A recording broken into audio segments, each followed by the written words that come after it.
Halo Bapak Ibu pengoprek Arkas dimanapun Anda berada. Semoga Anda semua selalu dalam keadaan sehat walafiat. Di video kali ini Jaljal TV akan menanggapi komentar lagi. Salah satunya adalah komentar dari akun Henry Tatohe ya, Bapak Henry Tatohe yang sudah berkomentar di video sebelumnya. Beliau berkomentar, buatkan tutorial untuk anggaran dana ujiannya dong. Seperti penanggung jawab ujian, panitia mungkin ini ya. Panitia ujian dan pengawas panitia, penyusunan soal dan lain-lain. Komentarnya sudah saya balas, Pak ya. Sekalian juga iuran bulanan MKKS-nya, sebutkan videonya. Nambah, Bapak Henry ini nambah ya. Oke, terima kasih Bapak Henry Tatohe yang sudah memberikan komentarnya. Dan Bapak ini selalu hadir di setiap video-video Jaljal TV, khususnya di video Arkas ya. Terima kasih banyak Pak. Dan tentunya terima kasih juga buat teman-teman sahabat Jaljal TV, Bapak Ibu yang selama ini sudah setia mendukung, sudah mensubscribe channel ini, sudah like video-videonya, sudah berkomentar, dan yang sudah membagikan video-video Jaljal TV ini tentunya. Semoga semua kebaikan dari Bapak Ibu, teman-teman, sahabat Jaljal TV dibalas oleh Allah Subhanahu wa taala, Tuhan Yang Maha Esa, dengan hal-hal yang lebih baik lagi. Baik teman-teman, berdasarkan komentar tadi, maka di video kali ini kita akan membahas pembiayaan kegiatan ulangan atau ujian apa saja yang boleh didanai oleh dana bantuan operasional sekolah. Lalu apakah iuran-iuran seperti iuran MKKS dan yang lainnya juga boleh dianggarkan? Yuk kita langsung saja ke pembahasannya. Baik Bapak Ibu, langsung saja kita ke intinya. Memang sering muncul pertanyaan seperti ini ya teman-teman. Apakah di kegiatan ulangan atau ujian itu kita boleh menganggarkan insentif untuk panitianya, mulai dari penanggung jawab sampai ke anggota begitu ya. Dan apakah boleh menganggarkan honor atau insentif atau upah lembur bagi guru-guru yang mengoreksi lembar jawaban hasil ulangan atau ujian? Juga apakah boleh menganggarkan iuran-iuran seperti iuran MKKS, PSB, dan yang lainnya? Apakah boleh dianggarkan? Nah, jawabannya adalah tidak boleh. Tidak boleh ya. Lah, kenapa tidak boleh? Nah, sebab dalam Juknisbos itu sendiri sudah jelas. Kita lihat Juknisbosnya. Di bab pertama, pasal 1, ayat keempat, bahwa dana bantuan operasional sekolah yang selanjutnya disebut dana BOS adalah dana yang digunakan terutama untuk mendanai belanja non-personalia bagi satuan pendidikan dasar dan menengah sebagai pelaksana program wajib belajar dan dapat dimungkinkan untuk mendanai beberapa kegiatan lain sesuai dengan ketentuan peraturan perundang-undangan. Nah, di sini prioritasnya adalah mendanai belanja non-personalia. Nah, belanja non-personalia itu sendiri sudah dijelaskan di Permendiknas nomor 69 tahun 2009 ya, tentang standar biaya operasi non-personalia. Nah, di Permendiknas ini disebutkan bahwa biaya operasi non-personalia meliputi biaya alat tulis sekolah, biaya bahan dan alat habis pakai, biaya pemeliharaan dan perbaikan ringan, biaya daya dan jasa, biaya transportasi atau perjalanan dinas, biaya konsumsi, biaya asuransi, biaya pembinaan siswa atau ekstrakurikuler, biaya uji kompetensi, biaya praktek kerja industri, dan biaya pelaporan. Dan ke bawahnya ada penjelasan terkait hal-hal tersebut. Selain itu, di dalam Permendikbud nomor 15 tahun 2018 tentang pemenuhan beban kerja guru, kepala sekolah, dan pengawas sekolah, di dalam peraturan tersebut disebutkan bahwa guru adalah pendidik profesional dengan tugas utama mendidik, mengajar, membimbing, mengarahkan, melatih, menilai, dan mengevaluasi peserta didik pada pendidikan anak usia dini, jalur pendidikan formal, pendidikan dasar, dan pendidikan menengah. Nah, berdasarkan keterangan-keterangan tersebut, maka bisa disimpulkan bahwa kepanitiaan ulangan dan ujian dan juga tugas mengoreksi lembar jawaban ulangan dan ujian itu masih termasuk ke dalam beban kerja guru yang utama, yang mana untuk pembayaran upahnya itu sudah termasuk ke dalam gaji pokok dan tunjangan-tunjangan yang melekat darinya, khususnya untuk guru-guru yang ASN ya. Begitupun untuk guru-guru yang non-ASN. Itu segala bentuk upahnya itu sudah melekat atau include dalam, honor bulanannya. Jadi, kegiatan-kegiatan itu tidak bisa dihonori lagi gitu ya. Nah, adapun pembiayaan-pembiayaan yang muncul dari pelaksanaan kegiatan ulangan atau ujian yang boleh didanai dari dana BOS. Nah, misalkan kita akan menganggarkan kegiatan ulangan, akhir semester. Nah, biasanya sebelum pelaksanaannya kita melakukan rapat persiapannya dulu untuk membentuk panitia begitu ya dan menyusun schedule kerja demi kesuksesan pelaksanaan ulangan tersebut. Di dalam rapatnya kita boleh membiayai belanja konsumsinya.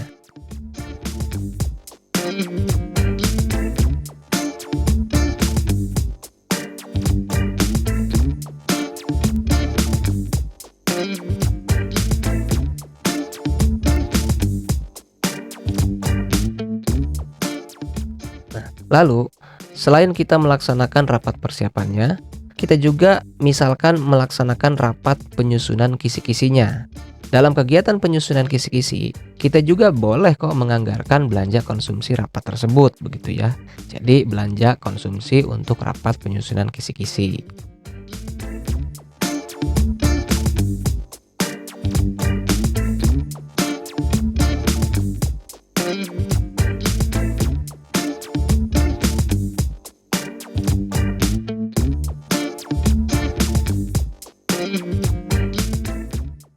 Kemudian, setelah kita melaksanakan, rapat penyusunan kisi-kisi, maka tahapan berikutnya adalah sekolah melakukan pengadaan naskah soal.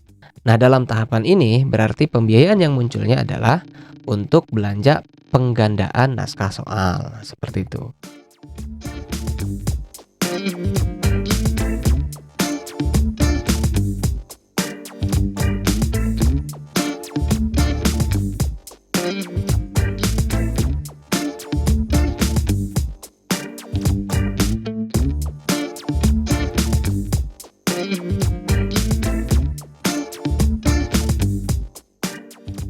Nah, kemudian setelah kita menganggarkan untuk penggandaan naskah soal, misalkan kita juga akan menganggarkan untuk belanja alat tulis penunjang kegiatannya. Misalkan membeli ballpoint, pensil, terus kertas HVS begitu ya, atau karton, atau yang lainnya itu boleh.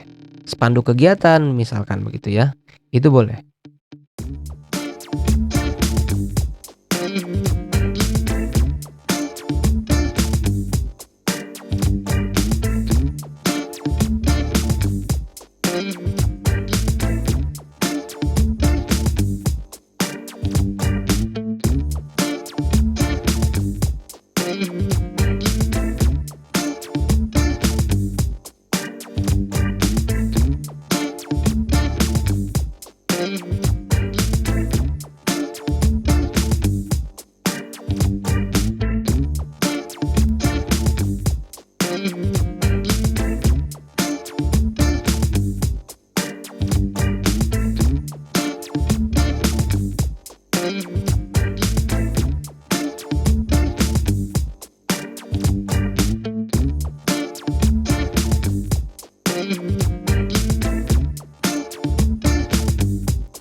Lalu, setelah pelaksanaan ulangan dan ujian selesai, lembar jawaban siswa itu kan harus dikoreksi ya, harus diperiksa agar dapat disusun hasilnya begitu. Yang mana akhirnya nanti akan dituangkan ke dalam buku rapor siswa. Nah, di dalam kegiatan pengoreksian ini, sekolah juga bisa menganggarkan konsumsi, kegiatan ini ya. Konsumsi kegiatan pengoreksian lembar jawaban siswa misalkan. Nah, itu boleh.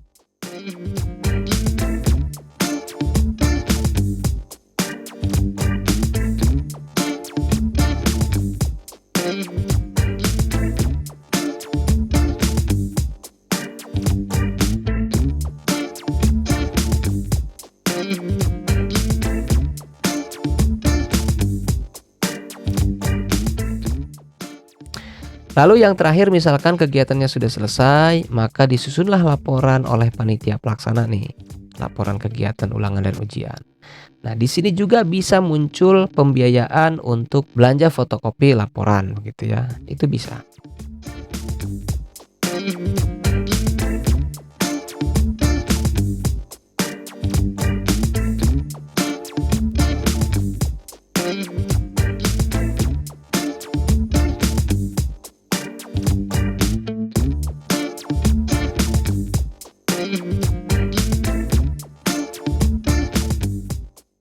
Nah, selanjutnya muncul pertanyaan seperti ini. Apakah transport bagi pengawas ujian itu bisa dianggarkan dari dana BOS? Untuk pembiayaan transport bagi pengawas itu bisa dianggarkan dari dana BOS. Dengan catatan, kegiatan pengawasannya itu dilakukan di luar sekolah. Artinya, seorang guru yang jadi pengawas itu bukan mengawas di sekolahnya, tetapi melakukan pengawasannya di sekolah lain. Istilahnya kegiatan pengawasan silang gitu. Nah, sekolah yang menugaskan gurunya untuk mengawasi sekolah lain itu boleh menganggarkan transportnya ya. Nah, seperti itu.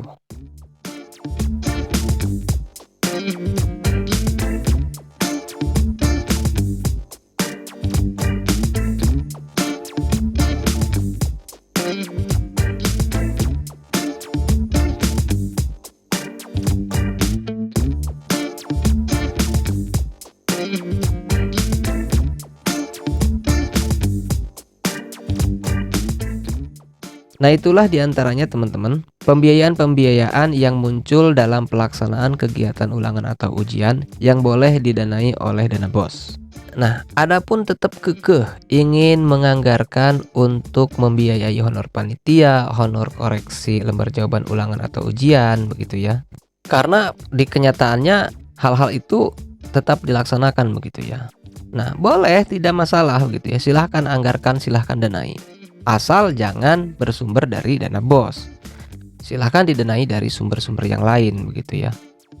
Lalu bagaimana dengan iuran-iuran yang selama ini memang ada dan didanai oleh sekolah?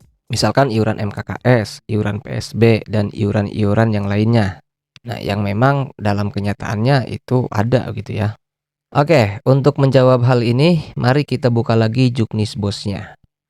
Nah, di sini di pasal 42, di ayat 1, disebutkan bahwa dalam pengelolaan dana BOP PAUD, dana BOS, dan dana BOP ekstraan, Kepala Satuan Pendidikan dan tim BOS sekolah dilarang. Di huruf G disebutkan membiayai kegiatan dengan mekanisme iuran. Nah, jadi tidak boleh ya. Pokoknya bentuk iuran apapun itu tidak boleh dilakukan. Kecuali sumbernya bukan dari dana BOS. Nah, itu ya, titik. Bagaimana? Sudah ada gambaran? Jadi kesimpulannya, dana BOS tidak boleh digunakan untuk membiayai honor atau insentif panitia kegiatan apapun, kecuali untuk membayar honor atau jasa tenaga kependidikan bagi guru dan pegawai non-ASN ya, itu masih dibolehkan. Karena klasifikasi belanjanya juga masuk ke dalam belanja operasi. Mungkin untuk tahun-tahun ke depan itu sudah tidak boleh ya. Karena misalkan seluruh honorer di Indonesia, terutama guru dan pegawai, sudah diangkat jadi ASN semua. Amin, amin, amin ya Allah, amin. Terutama bagi kita para operator sekolah ya. Tolonglah Pak Nadiem, pikirkan juga nasib kita ya, operator sekolah yang kerjanya siang malam Pak, kayak kalong. Itu, camkan itu Pak Nadiem. Oke teman-teman, itu saja pembahasan kita kali ini. Semoga dapat memberikan gambaran. Jika ada hal-hal yang keliru dan kurang jelas, silahkan tanggapi di kolom komentar. Dan terima kasih telah menyimak videonya sampai tuntas. Kita akan jumpa lagi di obrolan di video selanjutnya. Dadah.